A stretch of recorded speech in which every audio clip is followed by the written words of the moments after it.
Mana Adin Expert yana kuchayyapti.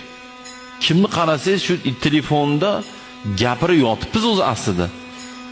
Kimni qarasangiz shu o'ynaydigan bo'lib qoldi. Buni bilishim bo'yicha Paynet orqali to'lovlarni o'ynagan. Shunaqa Paynetchilar, insofsiz, vijdonsiz, haromxo'r Paynetchilar eshitib olsanlar. Topayotgan puling hammasi harom. Agar bundan qaytmaydigan bo'lsang, shu haromdan yegan boling qumor bilan o'zingni ham yutqizadi ko'rasan. Ish ham bo'ladi mana shu narsa. Uyingni ham yutqizadi. Nimaga? Sen qumorga pul o'tkazishga yordam beryapsan, Paynetdagilar. Boling bor-ku, sen shundan pul topib olib kelib yedirasanmi? Boling uyingni, firmangni, do'koningni, kompyuteringgacha yutqizadi qumordan ko'rasan. Necha katta bo'lsin-da.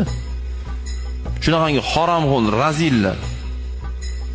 Yo'ngi qaysidir o'rtog'iga qaysi programmani tortib olsam qumor o'ynayman desa, shuni mina qilib tushuntirib, mina qilib tortib olasan, mina qilib ustanovat qilasan deb o'rgatgan bir aqlsiz